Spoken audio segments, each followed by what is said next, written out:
Skal vi køre? Ja.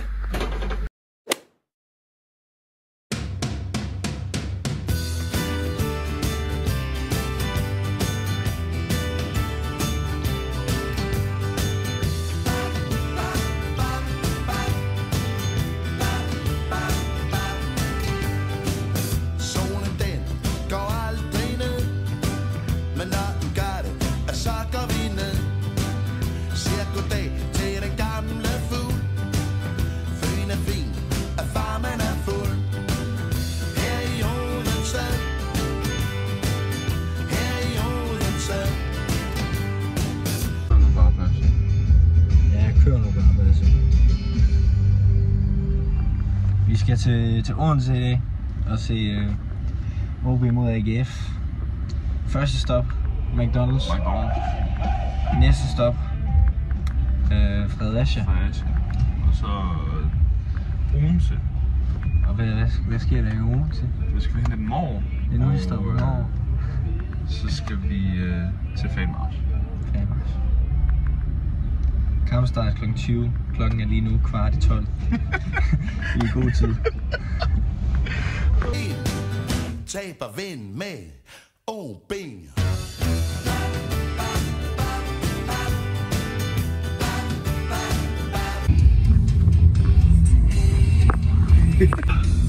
Hej.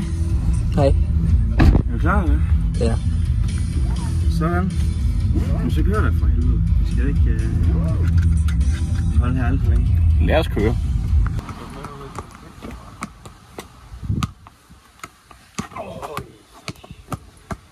Jeg skal fandme ikke hive en muskel, inden jeg skal til kamp. Så. Er det for helvede? Du går hen til den. Du er den eneste, der har arbejdsbukser på. Du skal ikke komme bag mig, når jeg har bukket ned.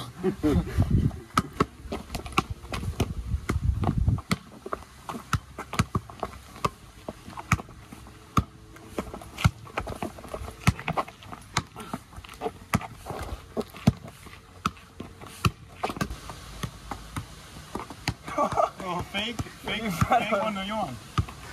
Lige før det var sejre rundt om jorden der.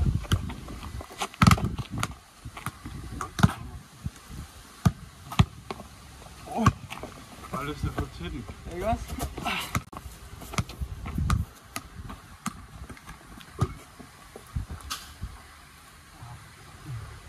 Men jeg skal nok hoppe over hækken. Det kan jeg godt finde ud af. Det er jeg faktisk ret god til. Det er de lorte elbiler, man kan ikke køre. Jamen, hvad sker der, når folk kører biler på en vej lige nu, når du spiller fodbold? Det er fucking weird, man. Vi har booket. Vi har booket banen. Vi har banen. Vi er en time nu. Ja, det er jorden rundt. Lad den er med 2 fødder. Jeg er ikke noget af. Bare ind på foderne, så. Tilbage sammen. Det er mærkeligt. Ja.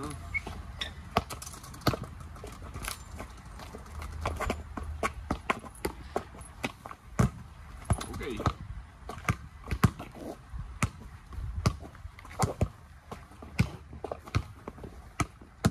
Kom nu, Oliver.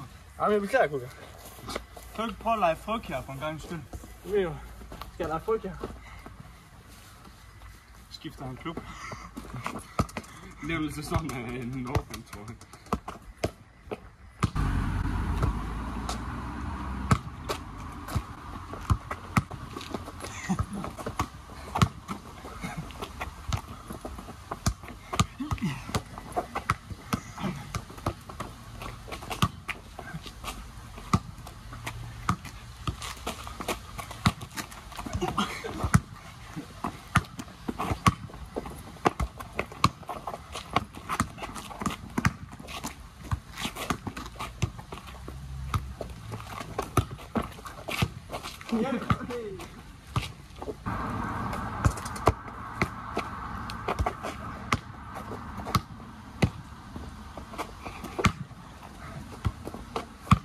Igen!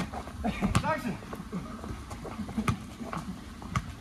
Det er altså ikke en drab, vi angriber, vi hører om. Ej, nu er det ikke så tit, jeg heller tilbage. Den lever! Det er fandme tit, jeg hælder tilbage. Gør jeg op. Godt, vi skal have nyt elskab. Indover! Indover!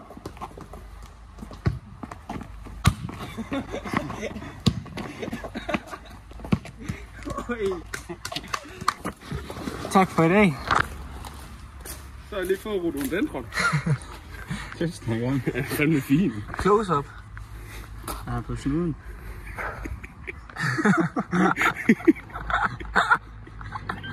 Jeg er nok ikke helt rask af den med alligevel. Den har fandme fået et chok.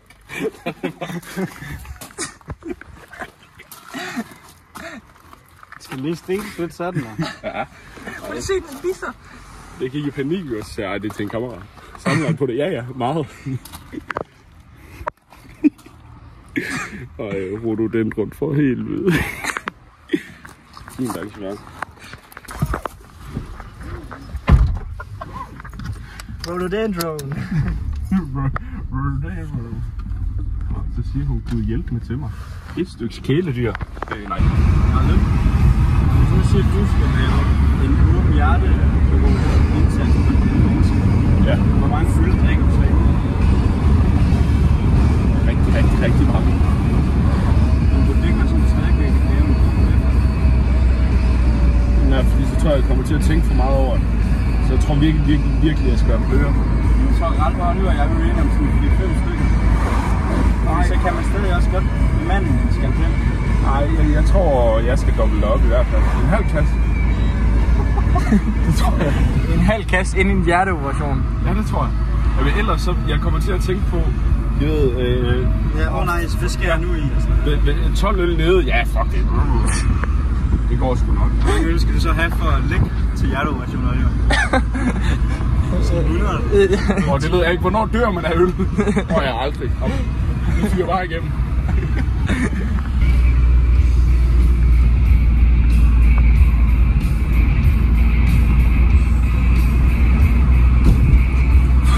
Det hjælper mig ikke.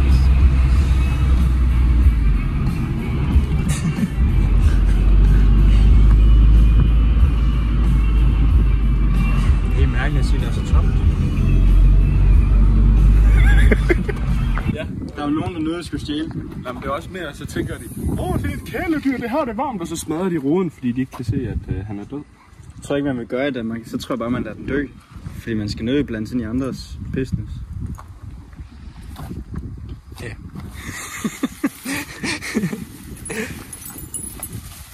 Harald, hvad er planen nu? Ja, de sover. Ja, jeg mener... Så det er sgu da død. Det bliver bare sat ind i plastik.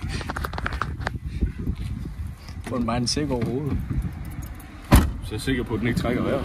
Men hvad er planen nu, Harald? Nu skal vi ned, og jeg skal lige med taske. Men så skal vi ned og gå fandmarch, så vi skal lige gå en lille time. Og så skal vi hygge dernede, og så skal vi tilbage her igen. Og se fodbold. Simpelthen. Fantastisk arrangement. Ja. Forsvarskæden lige her. Man kan bare lige slås her. Skub op! Bjørn, har du hjernerystelse igen, eller hvad? Ja, for satan. Skal du ind i alle de rolle? Ja, det kunne jeg faktisk godt. Det er noget at drikke. Kan du se, hvor meget jeg siger? Shit, mand. Sveder du også, Jørgen? Ja, Niels nu. Du skal have shorts på i dag. Hvad med shorts her? Der er isklat. Der er isglat. For elitehåndbold. Ja. Ude på Jet. Hvad er din prediction, Rolle? 2-1 OB. Jamen, vi kommer i hvert fald, hvis vi kommer bagud med 1, så vinder vi. Og hvis vi scorer først, så taber vi.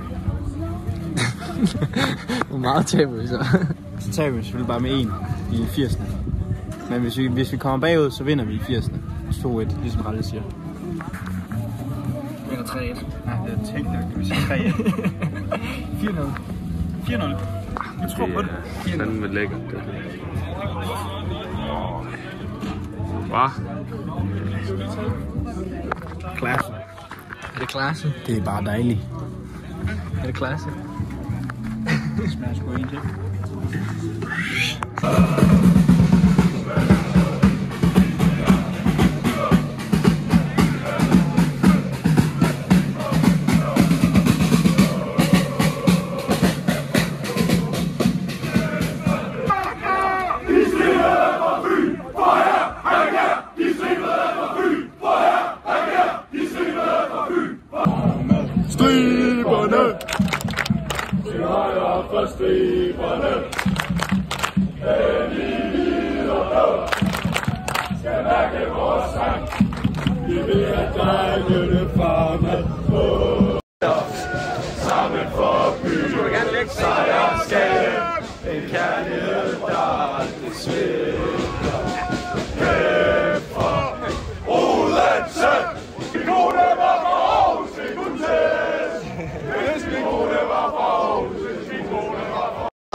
Og fandme mix med pølser.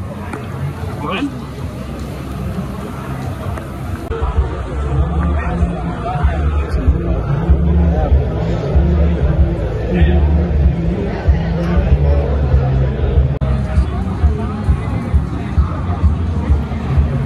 Nu venter vi bare på, at spillerne løber ind. Der er en time til kampstart, og så skal vi jo bare lige synge spillerne i gang til den her. Det lyder som en god idé. Venter I bare på Kim Larsen, han skal synge lidt for os. Ja, det er jo flot, det ser ud her. Nej, det er ikke engang en løgn.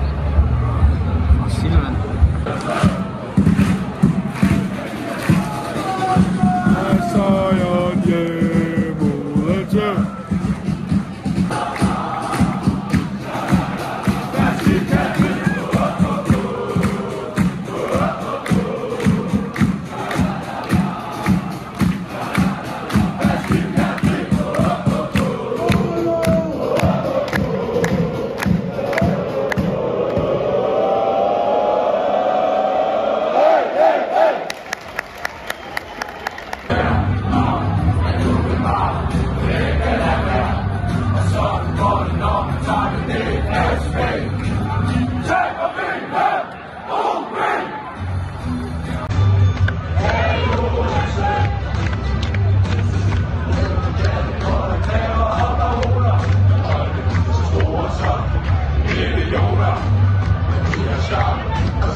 Jeg har glemt at filme.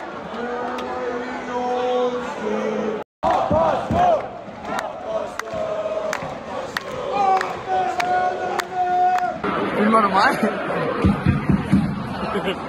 Et mål, der er annulleret. Og vi står i det 50. minut, og et mål er lige blevet annulleret. Vanvittigt råb fra herfra og på banen og til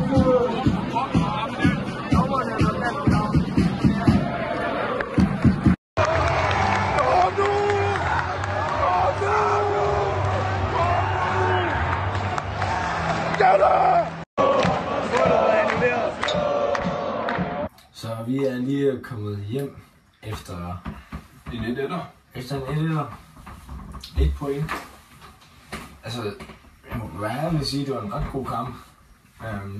2 mål, der blev underkendt. Og der skete næsten hele tiden noget. Ja. Vildt nok at komme bagud efter 1 minut. Ja. Men jeg synes faktisk, det var lækkert, at både Richard Møller var med, men man kunne faktisk også høre AGF-fansene i dag. Og jeg synes bare, det skabte alt i alt en god stemning på stadion også. Ja, 100%. Men ja, der er også bare, jeg synes bare, at Richard Møller, den larmede lidt mere, end den plejer. Der var selvfølgelig også lige nogle stille momenter, men jeg synes virkelig, at det var godt i dag. Og så var der selvfølgelig fanmarch inden. Ja. Den synes jeg så ikke lige var lige så god, som den var sidste sæson, da vi skulle møde mod FCK på hjemmebane. Mm-hmm. Men jeg synes stadig, det var fedt nok, og så er det mega hyggeligt på Helola. Ja, på Helola. Ryan Johnsons Helola. Og det var bare helt nede ved havnen. Ja, og så var der nogen, der hoppede i vandet. Og godt vejr. Det hjælper også på det. Hvis det havde regnet, så havde det nok været noget fucking lort at være dernede. Det var lige før, det var for varmt. Ja, og når der kom en sky, det var fantastisk. Og ja, så fik vi selvfølgelig hentet Rhododendron, den udstoppede mor. Så det var selvfølgelig også en kæmpe succes. Det er næsten. Det føles faktisk som 3 point. Det gør det. Det føles også som en top 3. Ja. Men alt i alt så har det været en ret god dag, en udmærket dag. Mm. Selvom de ikke fik 3 point, så synes jeg virkelig, at det var en god kamp. Ja, selvfølgelig. Altså, der er sket noget hele kampen. Og... Ja, præcis. Og så er det jo også en speciel dag i dag, fordi at Matej Stelac har fødselsdag. Det skal vi lige huske på. Det er rigtigt. Jeg sender også lige en besked og skrev tillykke til ham. Og det var han også glad for, at jeg gjorde. Så vi er sådan lidt gode venner, mig og Matej. Jeg skriver nogle gange til ham, og så svarer han mig. Vi er sådan lidt gode venner. Ja. Verdensmand. God mand, ja. Verdensmand. Virkelig god mand. Så alt i alt, fantastisk dag. Ja, det har været en fornøjelse at dele vores matchday med jer. Jeg håber, I har nyt at se den. Det håber vi. Jeg har i hvert fald prøvet at filme så meget i dag som muligt, men det er sgu lidt svært sådan med i en fodboldkamp, lige at huske det. Ja. Men jeg håber i hvert fald, I nåede det, så må I have en rigtig god dag.